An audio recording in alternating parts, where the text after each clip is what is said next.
Welcome to Revolution Against Evolution. I'm your host, Doug Sharp. And Rich Geary here as your co-host as well. But this is Doug's thing right now, and I think it's going to be pretty good. You're going to Hawaii in a couple of weeks. That's 3 weeks. Was it 3 weeks? No, 2 weeks. It'll be over Christmas break. Yeah, Christmas break. And so, obviously, because we're going to a place where there's a little volcanic activity going on, I wanted to talk a little bit about the Hawaii volcanoes. And there's a lot of interesting things to talk about with that, because there are actually two explanations, and if you hear one side, it sounds pretty good, from the evolutionary standpoint. And for a while I thought, well, maybe they got a slam dunk here, But, okay. But when you take an article here that I pulled off of the Answers in Genesis website, it's called Hawaii's Volcanic Origins, Instant Paradise. So why did you originally think that it was a slam dunk, perhaps, for the other side? Well, what it was that they were saying that, it showed that the Kauai was the oldest of the islands, and it went from like 800,000 years ago. Kauai was and then the dates on Oahu was a little bit younger, and then Maui was younger, and and then the Big Island, Hawaii, of course, is still active, and so is the youngest of all. However, if you take a look at what they do with radioisotope dating methods. And that's how they get their dates, right? That's how they get their dates. Yeah. Particularly potassium-argon, as I remember. Potassium-Argon dating is the method that they use. And you have to understand that they're making certain assumptions about how they do those dates. Now, we've talked about these in the past, Doug, but it's always good to reprise them for those who've not seen it. What are some of those assumptions, Doug, that are made that really could lead you to very bad conclusions or wrong conclusions? Well, you have to have a starting point for the measurement of radioisotope dating. You have a radioactive element, which in the rocks is fairly rare. Okay, you don't have a lot of it to work with, and so you have to make an assumption of how much of that was in the original rock when it was formed. Okay. And so the other thing you have is you don't have any inclusion or intrusion of the daughter element into the rock at its origin. Okay, in other words, additional. So we're talking about potassium-argon. Potassium is like the parent. That's the radioactive that's fugitive and loses isotopes, right? Is that what it is? Right. And then it eventually degenerates into or breaks down into argon after so many periods. And they can calculate how long it takes to go from one cycle to another. I don't know how they're. It must be from this cycle to this cycle, then this cycle. This depends on where. I've never been able to figure out how they're going to get 2.8 million years or 800,000 years or whatever they are, because nobody can live that long. So they must be analyzing how long it takes from one point to another point, based on different things, different elements that are. I mean, I've always. How do they get there? It's the rate that I think is the rate of decay, which is the variable that the creationists dispute. In the study that they did in 2000 and through 2005, called the rate study, which is the radioisotopes in the age of the Earth, they wrote a 2 different volume set of different analysis of radioisotope dating methods. Right. And they did a pretty extensive research on this. They take, and people have to understand that if you're going to date something, you have to have a volcanic rock to date. Yeah, that's another assumption. Rock. Not an assumption, but that's right. You can't use sedimentary rock, right? Which is where all the fossils are found. Okay. And, we could maybe make a case for metamorphic rock, but you have to understand that if you have a metamorphic rock, it's something that's been altered because of pressure from a sedimentary or an igneous rock. Right. Heat as well? Is heat involved? Heat and pressure? Okay, yeah. And so there is a altercation that takes place with the rock. Right, so alabaster can become marble. Right. Yeah. Right, that's a metamorphic rock, okay. And, so igneous rock, that's volcanic rock, right? And it says while creationists strongly disagree with the actual ages, they agree with the relative nature of the measurements. And so they believe that what happened during the flood was an accelerated radioactive decay that took place at that time, and that may actually happens in a volcanic scenario where you have rocks forming. Maybe there is some radioisotope decay. Well, we do have, Doug, empirical evidence. I don't know, you could tell me whether they actually have done some experimentation in the present, whether they've actually seen speeded up rates of decay or not. But I know that we know a volcanic rock, let's say, it was actually one of the islands, I read an article, I can't think of what it was, something, and they dated it at several 100,000 years old, up to 2.8 million years, and it was done like 1801. Okay, Right. so it's less than 200 years old, or 300 years old, and they dated it over 2 million years old. And there's another one in 1959. It erupted. Yeah, And well, I've got it right you got here. it. I want you to So good. here. You circle. It's in the rate study. They did some tests on some of the Hawaiian lava, and Right. on the Hualalai is That's the one. and it's there was they know when these eruptions took place. Yeah, they're historical times. Yeah. But they took the Potassium-Argon date at on the 1801 eruption, and it was 1.4, 1.6, and 2.28 million years. And then from the basalts from the Kilauea Iki eruption in 1959, it got 8.5 million years. From the basalts erupted from Kilauea in Hawaii less than 200 and 1,000 years ago, 21 and 42.9 million years respectively. Okay. Now, those don't work, especially if they say that the oldest island, called Kauai, was 800,000 years ago. When the dates that they have for it, and so they are taking these examples of different lava flows where they have the known age. Right. They're using the method, the radioisotope dating method of potassium-argon, and what they're getting is these excessively old dates. Now, Doug, there are other dating methods. Are you aware of? Have they tried other dating methods on these same rock layers, and do they indicate young or old ages? I mean, to me, every time we've seen the radiometrics, it seems to me they're always a magnum or basically much greater than what they really ages are. In other words, have they done rubidium strontium or uranium lead or lead tests on these lava rocks, the 1801 or the 18... Well, let's take rubidium strontium, for example. The problem with that method is that it's the elements in that are relatively rare. Now, strontium is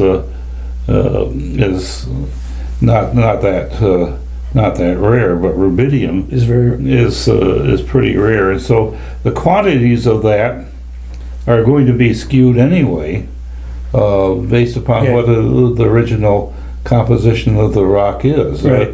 And so it's very assumption dependent. You can, in fact, in some of the radioisotope dating labs, what they do is when you fill out the card, and this expensive process, by the way, it would probably cost you about $500 to do a radioisotope date. Okay. And you destroy your sample in the process. Yeah, I know. And so, but they will have on the card, what date are you shooting for? Oh, And so that's not science. and so if you're going to give them actually do a double-blind test on their method.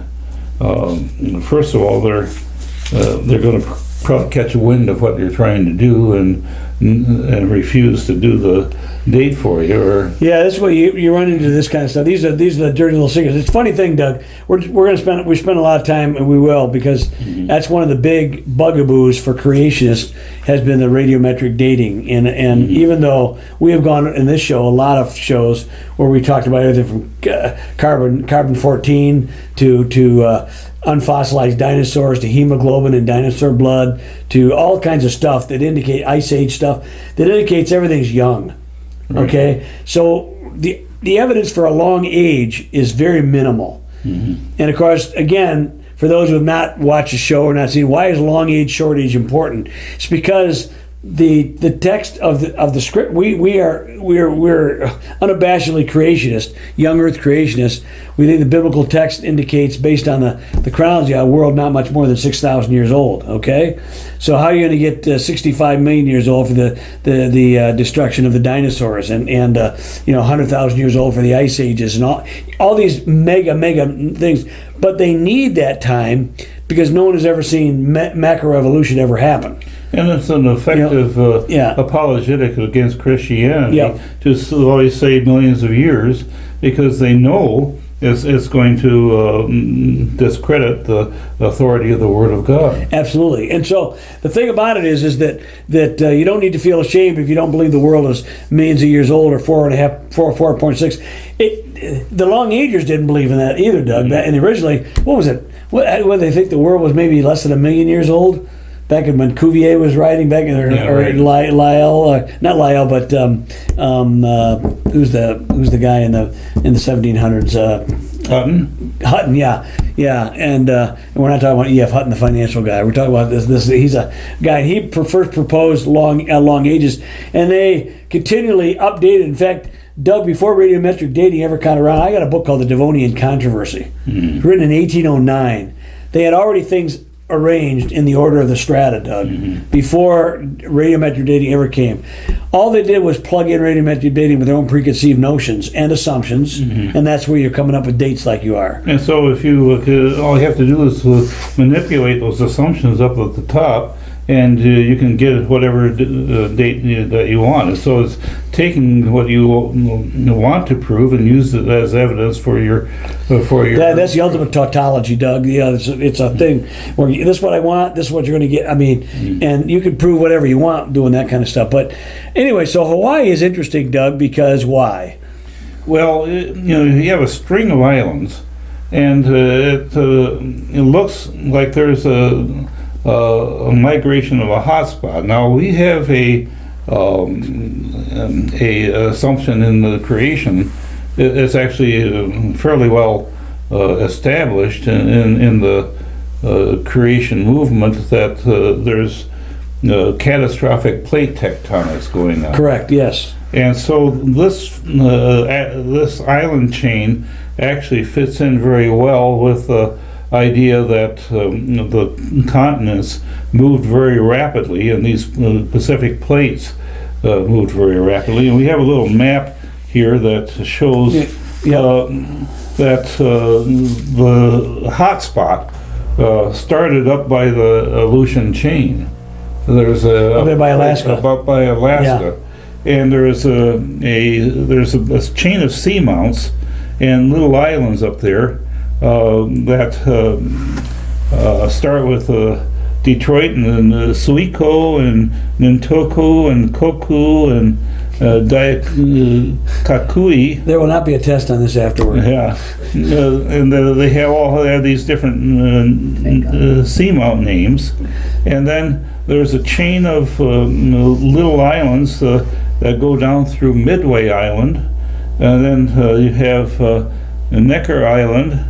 You have Nihihau, which is right next to Kauai, and then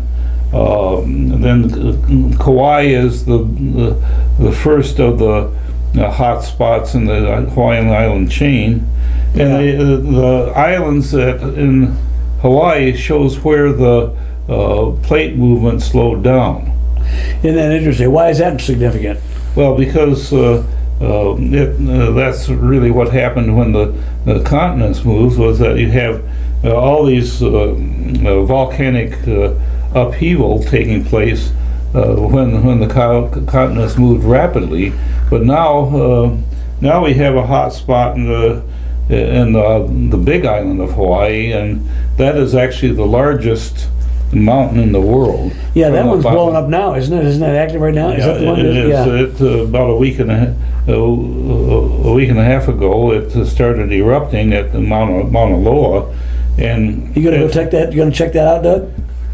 I don't know if we have an opportunity or not. Oh, man. We'll see what happens. Caroline took a helicopter over. It was erupting back when we were back there, 2001. It was very, very beautiful, but it wasn't blowing up like it is now. But you can see the lava flowing off the island over the cliff into the ocean. It was quite spectacular, you know. So yeah, we'll see what happens, but it'll be kind of interesting because actually you can see it from the ports that we are going in, Hilo and then Kona. Oh yeah, Hilo's, yeah. So there's this big question. He goes to like seamounts, which are like islands, but they don't break the surface, so they're underwater, and then they eventually go up to like higher and higher.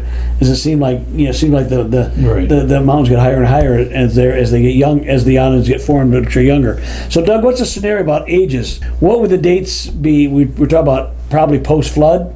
Yeah, we're talking all of these hot spots being part of the settling down after the flood, when the continent split apart and you had the fountains of the deep breaking up, but that's the plate tectonic causing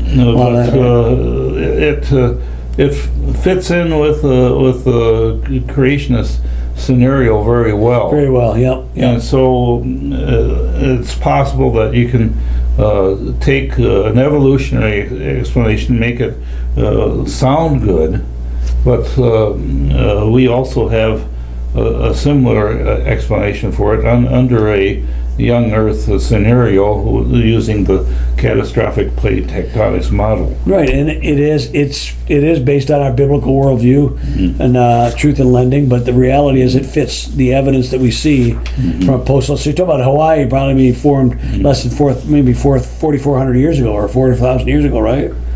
Yeah, but something that's interesting is that if these seamounts were actually taking place over millions of years, all of the volcanic islands should have been about similar sizes. Oh yeah. But because you have these quick, you can see in the current eruption on Mauna Loa is that the hot spot actually went from the crater itself, and it's going down a fissure. They have one fissure going on. There's actually 4 different fissures that were erupting right at this moment. Right now? Yeah, and it migrated from the crater down this fissure to the northeast and towards the saddle between Mauna Loa and Mauna Kea. Yeah, but it looks like the Hawaiian Islands or something. They're kind of going up to Midway, and then it almost takes like an upward turn. It bends upward. And did that article talk about what might have caused that?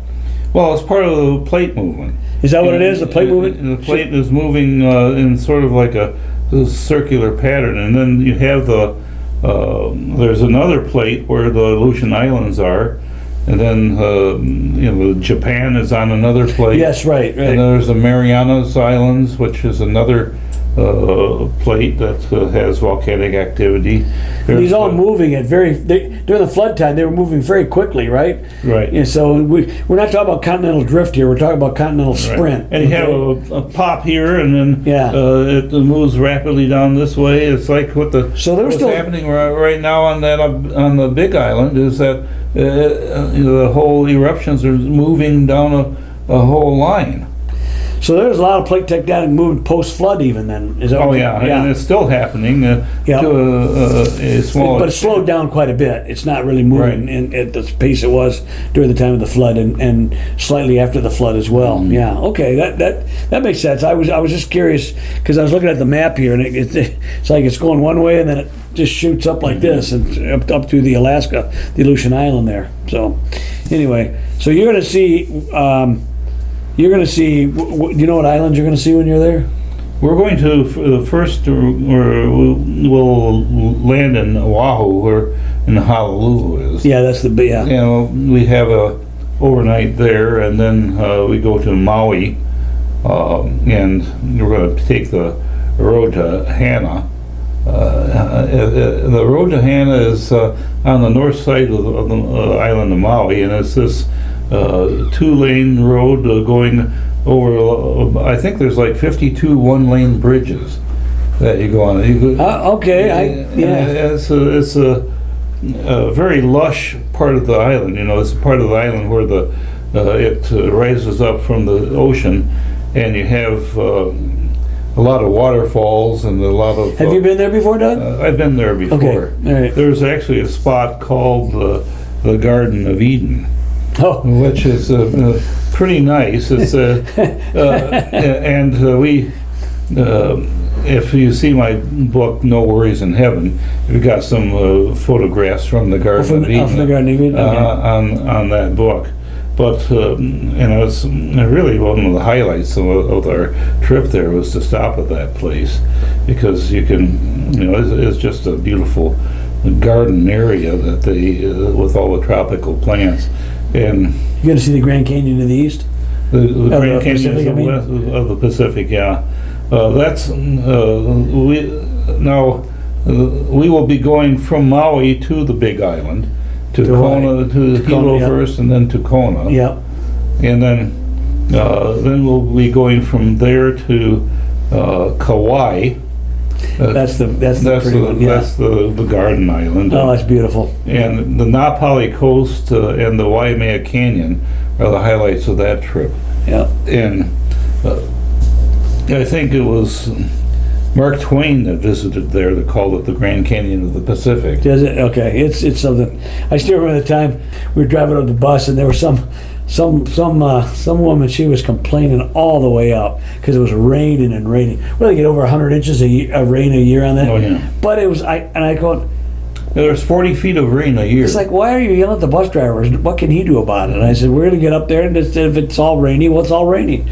We get up there, everything breaks. It was beautiful sun and everything because the rain had been coming down, glistening, and the colors were spectacular, Doug. Oh yeah. And I went, wow, this is. And you say, how do things like this form like this? I mean, Doug, is there a creationist explanation for the Grand Canyon to the Pacific?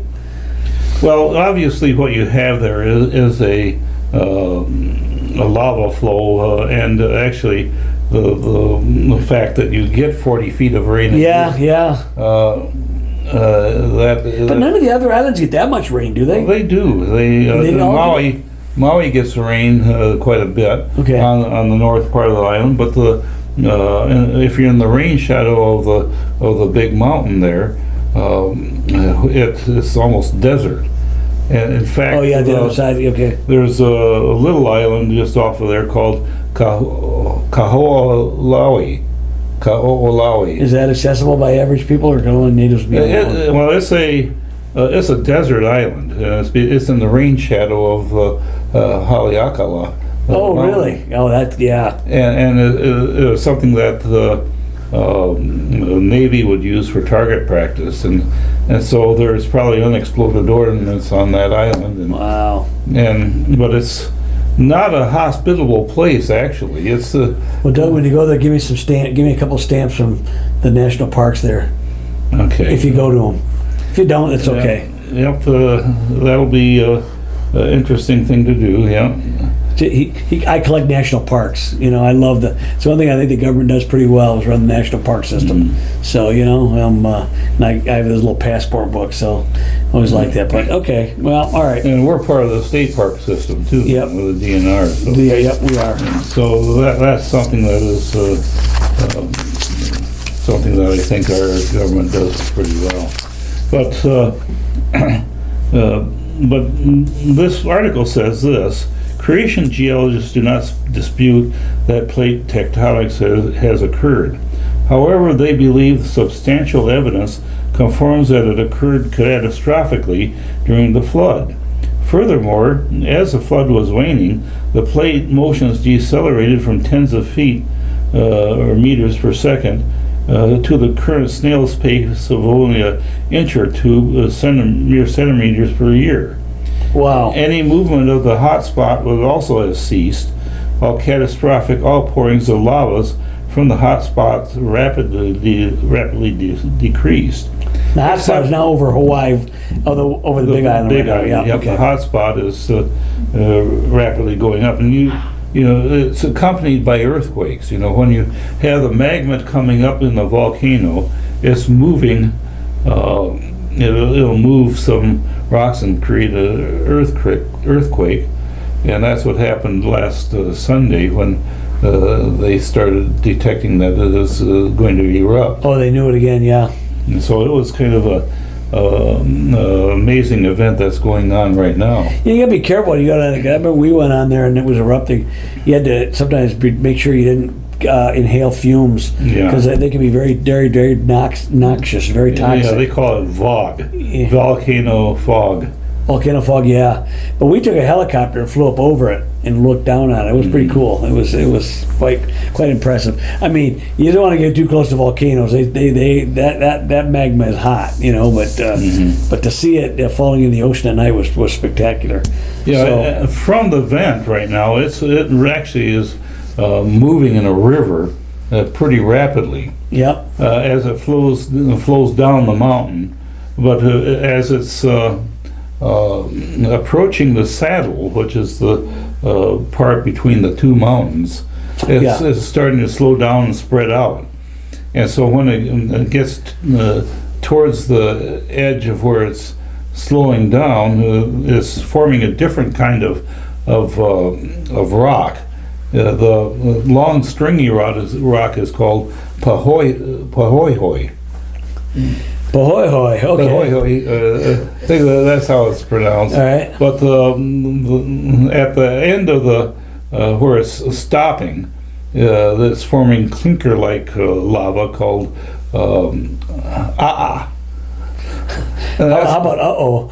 No. Well, I like using that as a Scrabble word. It works pretty good. It's spelled AA.